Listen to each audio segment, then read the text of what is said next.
আমরা আজকে চলে গিয়েছিলাম কুমারঘাট মাঠে ফাইনাল ম্যাচ দেখতে। রেঞ্জো এফসি ভার্সেস কুমারঘাটের দৃষ্টি ফাউন্ডেশন। খুবই লম্বা লাইন ছিল, অনেক সময় দাঁড়িয়ে ভিতরে ঢুকি আমরা। স্ক্যান করছিল এখানে। লাল জার্সি পরে এখানে দৃষ্টি ফাউন্ডেশন আর সাদা জার্সি পরে রেঞ্জো এফসি। 1 লক্ষ টাকা রানার এবং 2 লক্ষ টাকা ছিল উইনার প্রাইজ। তো খুবই জোরালো খেলা হয়েছিল। দৃষ্টি ফাউন্ডেশনের দিকে পারভেজ ভুঁইয়ার মতো ত্রিপুরার বড় বড় খেলোয়াড় ছিল এবং আইএসএলের প্লেয়ারও ছিল। দৃষ্টি ফাউন্ডেশনের ডিফেন্ডার থেকে শুরু করে বিভিন্ন মিডফিল্ডার।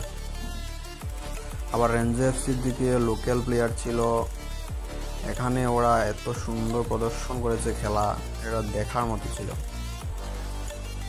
প্রথম ম্যাচ থেকে শুরু করে ফাইনাল ম্যাচ পর্যন্ত লোকাল প্লেয়ারের খেলা সব থেকে সেরাভাবে প্রদর্শন করেছিল লোকাল প্লেয়াররা।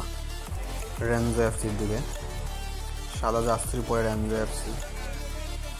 এখানে পারভেজ ভুঁইয়া কোনো স্কোর করতে পারেনি, একটি বল পেয়েছিল, তা অফসাইড হয়ে যায়।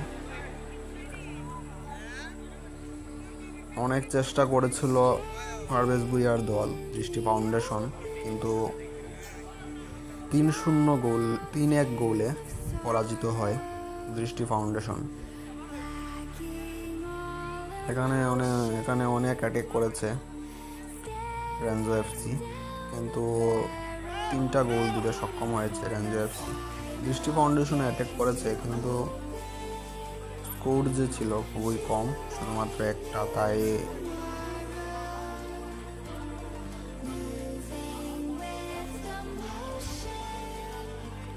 এখানে প্রচুর মানুষ ছিল ফাইনাল ম্যাচে।